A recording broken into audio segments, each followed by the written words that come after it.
Hey, this is Ryan and this is Bob with One Board Family, and today we are giving you a Kickstarter preview of Jetpack Joyride from Lucky Duck Games.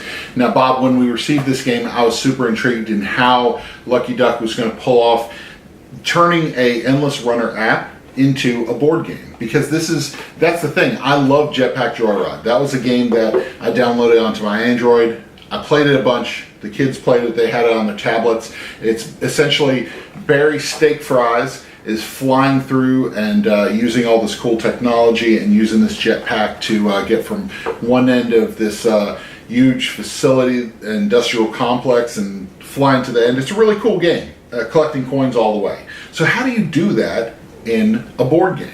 So Lucky Duck Games has done an awesome job. Tell us about these cards. So essentially what you're doing here is, like Ryan said, you are a character, you have a jetpack, and you are flying through this world. You are going to have 4 cards that make up your sector or your world that you're trying to fly through. The cool thing I like about these cards is there's also game variability because they are double-sided. That's right. So you can switch between cards and create new worlds. There are obstacles on all these cards, lasers that you don't want to hit, rockets that you don't want to hit. You got rockets on this side, and then you've got a couple lasers on the back side of it right there. It's really cool, and it takes place over the course of 3 rounds, which is pretty neat. So it's not like if you do poorly the first turn, you're just out. Over the course of 3 rounds, you're going to try to escape using these pieces, kind of like a puzzle. And after the first round, you're going to take your cards and you're going to hand them to your left or to your right, whichever you prefer, and you're going to have a whole new puzzle to work with, which is really, really cool. So, Bob, these pizzas, would I be wrong in saying that we think about Tetris when we see I this? immediately think about Tetris. Yeah.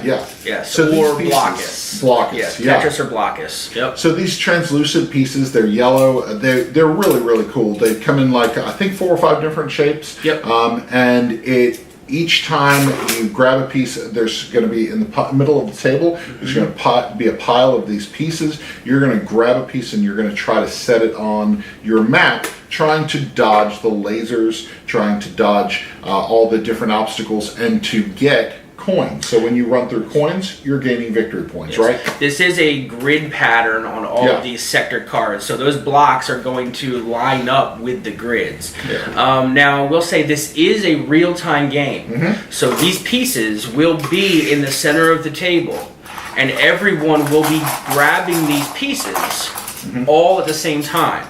Now, I am not a huge fan of real-time games just because I don't like feeling rushed. But this is not a game. This is a real-time game, but I don't feel rushed playing this because you can still win when essentially the timer is the players. So whoever gets out first ends the round. The round, yes. Yeah, so whoever ends up in Sector 4 and goes off the grid, they end the round, they say, I'm out, and everyone stops. Yes. But that doesn't necessarily mean that you have not won that round. There are plenty of times where the kids will be playing and Kendall or Josiah has run through so many lasers, they got out on the other side, but they've hit so many lasers that they didn't win that round. Yes, and hitting lasers and rockets and missiles will give you negative points. So you want to guide your jetpack around those things while picking up the coins. But there are also cards that allow global scoring for the end of each round, and there are a lot of them, so it provides good game variability. So these mission cards, you're going to have 3 or 4, I think it's 3 mission cards. It is 3. In the middle of the table, and you're going to be going after these missions. So this one says, collect 5 coins in a sector. There are only 5 coins in a sector. You collect all 5, you're going to get a bonus of 3 stars, which That's are victory 8 points. Victory points combined, because every coin is 1 victory point. That's right. So it's really cool because I think that the mission cards swap things up and make it a little more fun. You're chasing after points essentially. And one thing I want to see is hopefully see some more mission cards. I like the ones that are included in the prototype, but I'd love to see a couple more. This very easily expandable. Exactly. Yes. And then the last thing, last component of the game is you've got these bonuses, these boosters. So when a person is not necessarily winning, let's say you're 10 points behind me, you actually get first choice. We pull a couple of these off the top. You get first choice in what bonus you're going to get. A little booster pack, or this guy right here, Flying Pig, 3 extra stars for every 8 coins you grab, so you're going to get a bonus for completing a specific task. So very cool. Yeah, so it's really cool. I love the production value of the prototype. Lucky Duck Games has hit it out of the park. This is just a fantastic game. What I love about it is that the kids really stuck to it. This was a game that as soon as we played our first time, my son came up, hey, can we play Jetpack Joyride tonight? Oh, yeah. Hey, can we play Jetpack Joyride tonight? You know, it became something that after dinner we would just sit down and play. It sets up fast. Yeah. It's very inclusive. Everybody's involved. Yeah, and the book's great. Gadget summary on the back. Lucky Duck Games does a great job with their rule books. You've got mission summaries right here. You've got some variants right here that you can check out.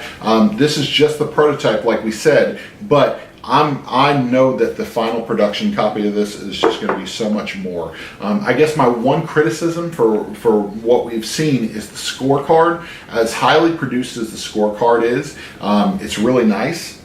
Great finish on it.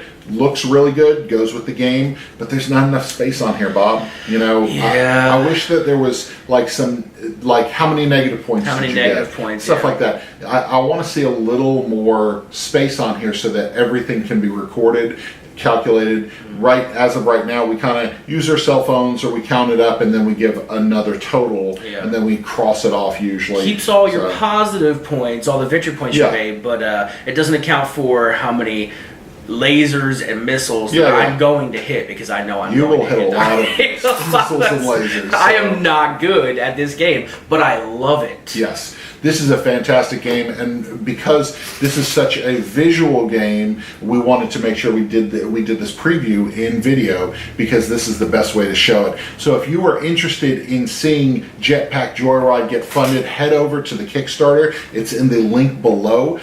Be sure to support this one. Lucky Duck Games is knocking it out of the park with Zombie Tsunami and Vikings Gone Wild. They're just doing so many great things over there. So thanks. Check out Jetpack Joyride now on Kickstarter.